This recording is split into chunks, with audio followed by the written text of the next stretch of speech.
Hey Math 2, it's Mr. Owsley. I've got a video for you about graphing linear equations. It's a pretty tame material for our first lesson of the year. We talked about it already in Math 1, and you guys probably saw it back in your 8th grade math classes and potentially even before that. The reason why we're doing that is because with systems of equation, which is what the first chapter is all about, systems of equations can be solved by graphing, substitution method, or elimination. I figure before we jump into two equations at once, we'll just graph one. So here we go. So this type of equation should mean something to you after this video. If we can rearrange things with algebra so that it looks like y equals mx plus b, which is slope intercept form, which tells you basically this number right here is my slope, the rise over run, and this number right here would be my y-intercept, the place where it crosses the y-axis. So if you recall, this vertical line is the y-axis, this horizontal line is the x-axis. So our job is to get this equation right here to look like y equals mx plus b. We got to get y by itself. So if you recall from previous math classes, it's kind of nice to have the y on the left-hand side, so I'm just going to rewrite this as 2y plus 4 equals 10x. And I'm going to try to find a marker that will show up better because this is just not cutting it. So there we go. 2y plus 4 equals 10x. So that's called the symmetric property. I can just rewrite the right-hand side as the left-hand side as the right, and that's perfectly okay. Now I got to move this 4 to the right-hand side because it looks like our y needs to be all by itself. So I'm going to subtract that. You guys probably are pretty familiar with doing the opposite operation to move things from one side of the equation to the other. So you got 2y is equal to 10x minus 4. It's not 6x because those are not like terms. They stay separated like that. Okay, so we're almost there. We need a 1 in front of the y, not a 2. So this is 2 times y. I'm going to divide out that 2 to make the 1. And if I divide the left-hand side by 2, I got to divide all parts of the right-hand side as well by 2. So there we go. If I get everything divided by 2, just making sure it's showing up right on the video, it'd be 5x minus 2. So I've got my slope-intercept form. I've got a form in such a way that my m, my slope, is going to be 5. And I'm going to rewrite that as 5 over 1 because, rise over run is how we deal with slope. And then I'm just going to say my b value, which is the letter we indicate for starting point, is going to be negative 2. So I am going to start 2 units below the origin on the y-axis. That's what it means to have a starting point, a y-intercept, the place where it crosses the y-axis at negative 2 below. And then from that point, I'm going to go up 5. So up 1, 2, 3, 4, 5, and then right 1. Remember, the slope is the rise over the run. M equals the rise over the run. And I can do that multiple times. Instead of just going up 5 over 1, I could actually go down 1, 2, 3, 4, 5, left 1.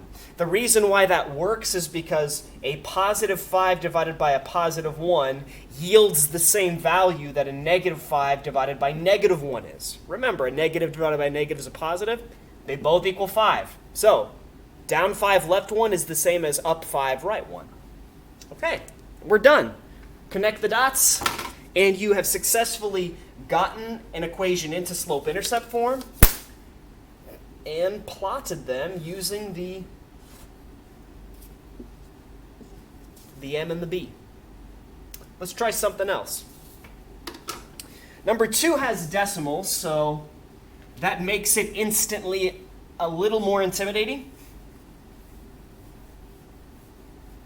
But again, our job is to make it look like this. So let's start by rewriting it in such a way where the y is on the left-hand side. I'm going to make that my left-hand side of the equation. I'm going to make this the right-hand side of my equation. The symmetric property lets us do that. Additionally, I'm going to put a 1 in front of the x so that there's no confusion. All right, now, if you see decimals in an equation, there's one quick trick that allows you to get rid of all those decimals.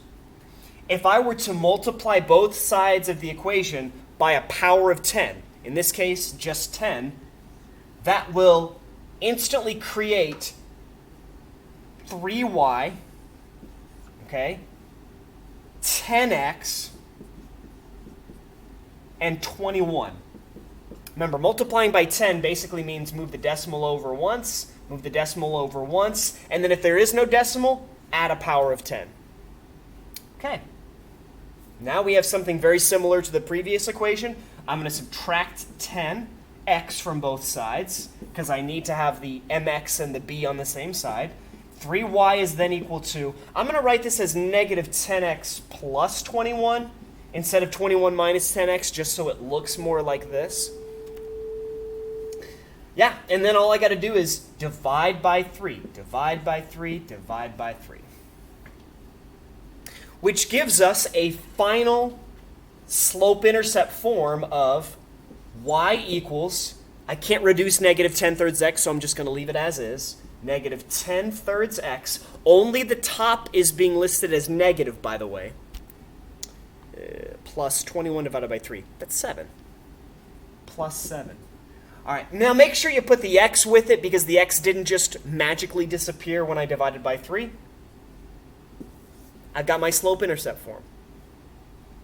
What that tells me is that on the y-axis, I'm going to start at 7. My b value is 7. So 1, 2, 3, 4, 5, 6, 7 units above the origin is where I plot my first point. Now 10 thirds is a pretty big number to deal with, like counting 10-wise. Like we'll be able to get it on the little grid we have, but just keep in mind that if you can't fit 10 thirds on the graph, you can always use the corresponding fraction. Like 10 thirds is the same as 5 half 10 is 5 over half of 3, 1.5. These fractions mean the same thing. So if you ever run out of room, you can always use that little trick where it's like 10 thirds. It's the same as 5 over 1.5. This should work out, though. Down 1, 2, 3, 4, 5, 6, 7, 8, 9, 10 for the negative 10. Still going right 3. Okay? Let me show you how this works. I could plot another point by going down 1, 2, 3, 4, 5, and then right 1.5. So you guys see how that's on the line right there? It's a legit point to plot.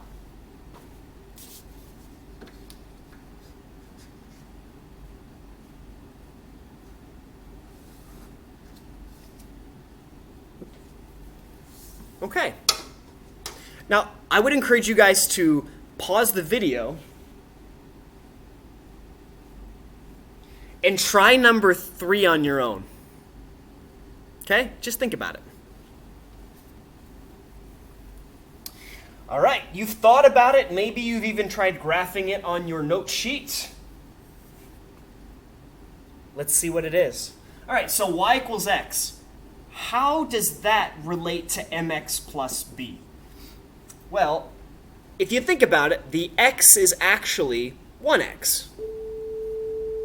So y equals x is the same as y equals 1x. There's no plus b. But the mathematical equivalent to nothing is 0. There you go. So my slope is going to be 1.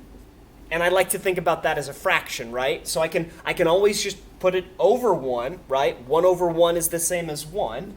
And then my starting point is 0. So it's right smack dab on the origin. So my y-axis, I start at 0. My x-axis, you move up 1, right 1. up one, right one, up one, right one. And you can plot as many points as, I encourage you to plot as many points as the little grid provides. Down one, left one. You probably want at least 3. You can do it with only 2 though. Okay. This is y equals x.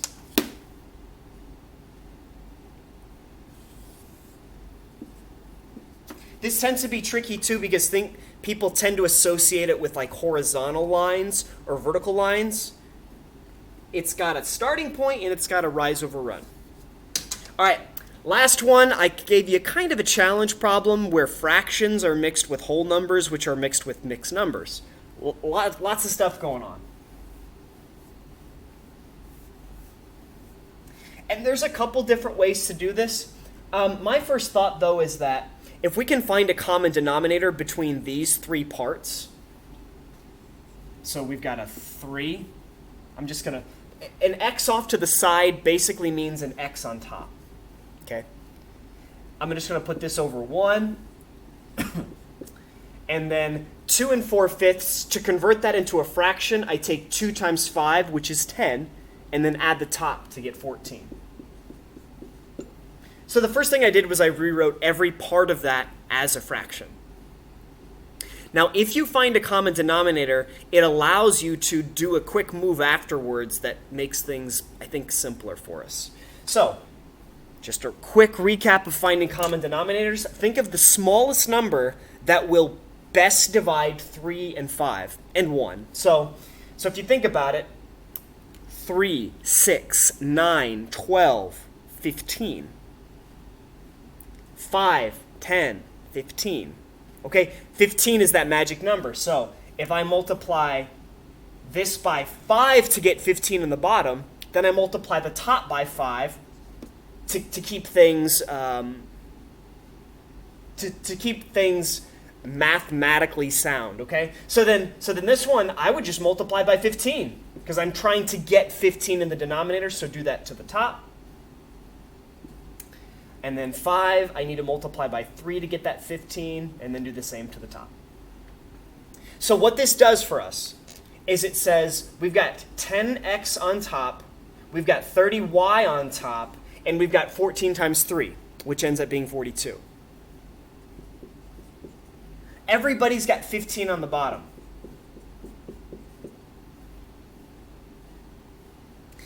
And if you recall from my Math 1 class, if you get common denominators, you can ditch the denominators. You can get rid of them because a simple multiplication of both sides, kind of like the decimal problem, right? Multiply by 10 gets rid of the decimal.